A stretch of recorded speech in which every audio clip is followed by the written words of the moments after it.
ఏదో కోల్పోయినట్టు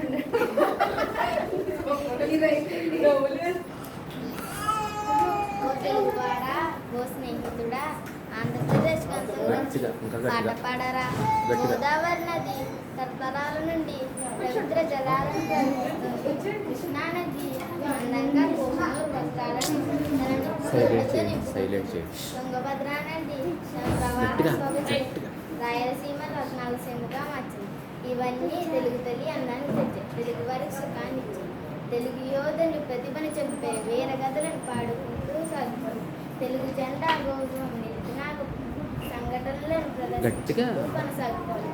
మన దేశం నిండా పాడి పంట పొంగి పొందుతూ ఉండగా తెలుగు చరిత్రను గానం చేస్తూ ముందుకు సాగిపోవడం. కాకతీయుల కత్తుల కాంతుల యుద్ధంలో మెరిసిన తీరు నీ రత్నాన్ని పొంగేలా చెయ్యలేదా?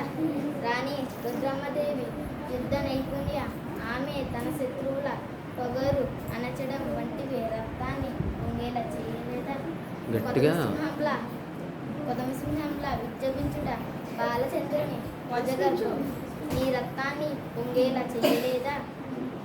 తిక్కన కవిత్వంలో తెలుగుదనం తేనె నలిపింది. తెలుగులో 50 కృతుల్లో రాళ్ళు కరిగించగల సంగీతం ఉంది. అందులో ఉన్న శిల్ప సంపదను తెలుగు తల్లి సొగసు చూపించింది.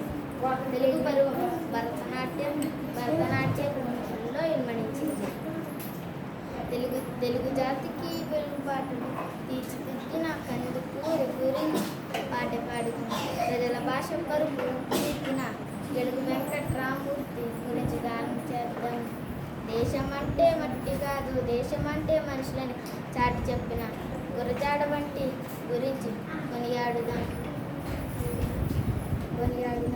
అనుకోండి గెలుగు వెంకట్రామూర్తి గురించి కొనియాడుతాం. దేశం అంటే మట్టి కాదు, దేశం అంటే మనుషులను చాటి చెప్పిన గురజాడ వంటి తెలుగు తల్లి గురించి కొనియాడుదాం. ఆంధ్ర రాష్ట్రం గనులతో, నదులతో, నీళ్లతో, పసిడి పంటలు, సిరి సంపదలు, సహజ వనరులతో అలరాలుతోంది. దీనిని స్వర్గంతో సమానంగా మార్చుకుందాం. 5 కోట్ల ప్రజల గొప్పతనాన్ని కలిసికట్టుగా జయ జయమని విజయ గీతం పాడుకుందాం. తెలుగు తల్లికి జయ హో అనండి. తెలుగు తల్లికి జయ హో, తెలుగు తల్లికి జయ హో.